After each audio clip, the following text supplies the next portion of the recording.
మీదికి మిగిలిపోయినాయి మన రెండు తాలూకాలు ఉండే నారాయణఖేడ్ జైరాబాద్ వాళ్ళకి నీళ్ళు రావాలి. ఎట్లా రావాలి గోదావరి నీళ్ళు? సింగూరు ఓ టైంలో నిండుతుంది, ఓ టైంలో నిండది. మరి నిండినప్పుడు ఎట్లా? గోదావరి నీళ్ళే దిక్కు. ఇక్కడ ఏదైతే మల్లన్న సాగర్ కట్టామో 50 టీఎంసీలతోని దీనికే లింకు చేసి సింగూరు నింపేటట్టు సింగూరు నుంచి లిఫ్ట్ చేసి సంగమేశ్వర బసవేశ్వర అని 2 లిఫ్ట్లు పెట్టుకున్నాం.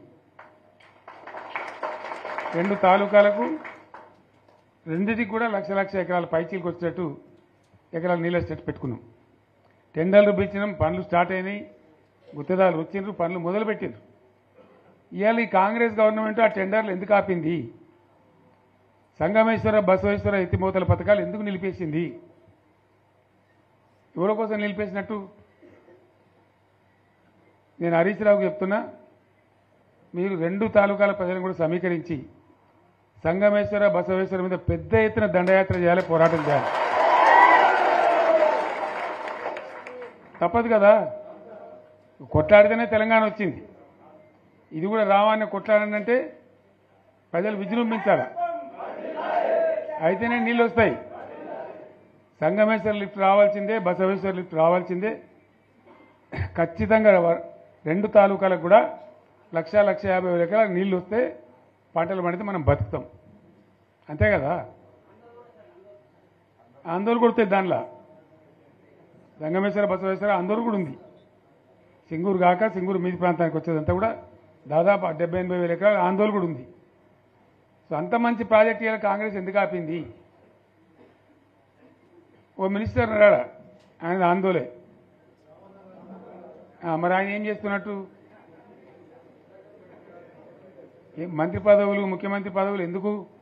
10 మందికి మెయిల్ చేయడానికా, లేదా తమాషా చేయడానికా? డ్రామా కాదు కదా. కాబట్టి మనం వీళ్ళ మెడలు వంచి ఖచ్చితంగా వాటిని సాధించాలంటే పోరాటానికి సిద్ధం కావాలి. ఓపిక పెట్టినాం మనం ఓపిక పెట్టలేదు. ఇప్పుడు 14 ఏళ్ళు అవుతుంది ఈ గవర్నమెంట్ వచ్చి. మనం ముందే అంటే మనం కన్నేరు అందరూ ఇంకోటి అందరూ ఓపిక పెట్టినాం. ఇప్పుడు వాళ్ళు ఇక కుయ్యలేదు, కుట్టుకోలేదు, ఏం లేదు, మాటనే లేదు. అంటే మనం కొట్లాడ చేయాలి. ప్రత్యక్ష ప్రజా పోరాటాలు లేవదీసి ఖచ్చితంగా ఈ ప్రభుత్వం మెడలు వంచి సంగమేశ్వర బసవేశ్వర సాధించాలి. అటువంటి అవసరం ఏర్పడితే పోరాటాన్ని నేను కూడా మీతో పాటు వస్తానని మనం చేస్తాను. తప్పదు, మరి మనకేం చేస్తాం? మంచి మాట చెడ్డ మాట, అంతే కదా. పోరాటం లేవదీయాల్సిందే. మీ ఎమ్మెల్యే మాణిక్యరావు నాయకత్వంలో, అక్కడ మాజీ ఎమ్మెల్యే భూపాలరెడ్డి నాయకత్వంలో, మీ జిల్లా నాయకుడు హరీష్ నాయకత్వంలో ఖచ్చితంగా దీని మీద పోరాటానికి మీరు బాటలు ఏర్పాటు చేయండి. మొత్తం యావత్ జిల్లా కూడా మీతో కలిసి వస్తుంది. అందరు నాయకులు వస్తారు, అందరు కూడా ఉంటారు. సంగారెడ్డి ఎమ్మెల్యే గారు కూడా మీతో పాటు ఉంటారు. అందరం కలిసి కొట్లాట తప్ప రాదు. అయితే ఈ కొట్లాట మనకు తప్పదు. ఎవలకు? బీఆర్ఎస్ వాళ్ళకు. ఎందుకంటే బీఆర్ఎస్ పుట్టిందే తెలంగాణ కోసం. తెలంగాణ సాధించడం, తెచ్చిన తెలంగాణను లైన్లో పెట్టినాం మనం. మళ్ళీ ఇప్పుడు ఈ దరిద్రులు వచ్చి మళ్ళీ నాశనం పడుతున్నారు. అంతే కదా. మళ్ళీ దీన్ని కాపాడాలంటే ఎవడు కాపాడు? మళ్ళీ మన నుంచే కావాలి. మళ్ళీ ఇది లైన్లోకి రావాలి.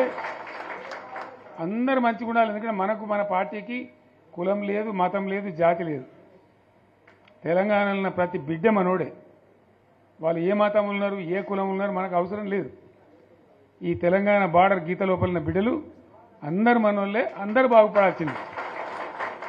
ప్రతి ఒక్కరికి న్యాయం జరగాల్సిందే.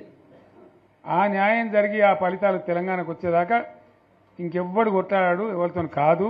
అది అబద్ధాల పంచాంగం. మళ్ళా మనమే కొట్లాడాల. అంతేనా? పక్క మాటేనా ఇది? కొట్లాడదాం కదా.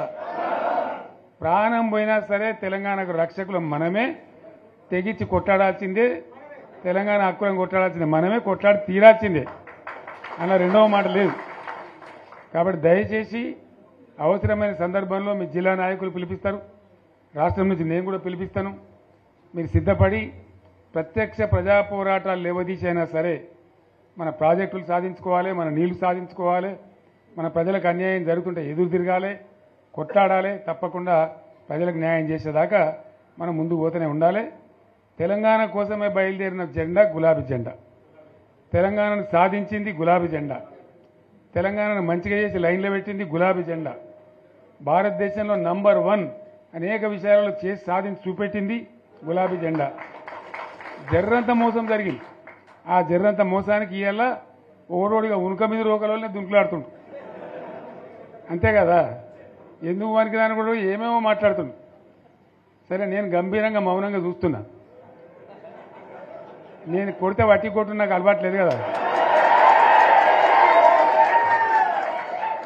నేను వెళ్ళినా అంటే మళ్ళీ భూకంపం పుట్టాలి. ఇక చూద్దాం ఎక్కడి దాకా చేస్తారో, వీళ్ళ కథ ఏందో చూద్దాము. మనోళ్ళందరూ కూడా ప్రతిపాదిస్తుంది ఏంటంటే, ఒక సంవత్సరం జరిగిపోయింది, సంగమేశ్వర ఆన్నే పన్నది, బసవేశ్వర ఆన్నే పన్నది, పాలమూరు ఎత్తిపోతల పథకం ఆన్నే పన్నది, కాళేశ్వరం అట్లా ఎండబెడుతున్నారు, ఇవన్నీ అన్యాయాలని. కాబట్టి ఫిబ్రవరి నెలాఖరులో ఒక పెద్ద బహిరంగ సభ పెట్టాలి, వీళ్ళ కథ చూడాలి అనేది జరుగుతూ ఉంది. కాబట్టి మీరు కూడా పెద్ద ఎత్తున దయచేసి ఆ సభకు కదిలి రావాలి. అంత దూరమే ఉండదు. తెలంగాణ శక్తి ఏందో మరొకసారి చూపించి వీళ్ళ మెడలు వంచి ఇప్పుడు సాధించాలి. భవిష్యత్తు కోసం కూడా కొట్టాడకు మనం సిద్ధంగా ఉండాలి. ₹1,00,00,000 భూమి ఇప్పుడు 50 లక్షల కాడికి చూడలేడు.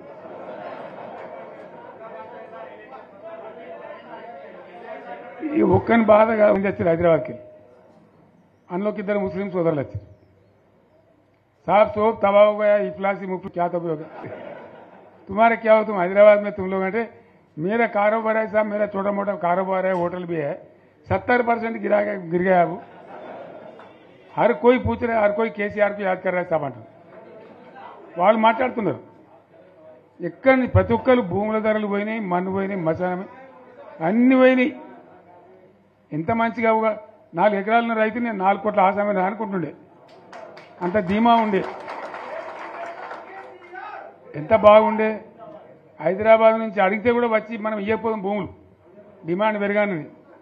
అంత బ్రహ్మాండంగా మారుమూల ప్రాంతంలో కూడా 40 లక్షలు 50 లక్షలు ఎకరానికి ఉండే. అటువంటిది సగానికి సగం పడిపోయి మొత్తం నాశనం చేశారు. వీళ్ళని ఇట్లే వదిలిపెడితే ఇంకింత నాశనం అవుతుంది. కాబట్టి మనం కొట్లాడాల్సిందే. నేను ఇంకొక మాట మీకు చెప్తా. ఎలక్షన్లలో నేను మస్తుగా చూసిన 50 ఏళ్లలో పార్టీలు గెలితాయి, ఓడతాయి. ఇంత మాయలు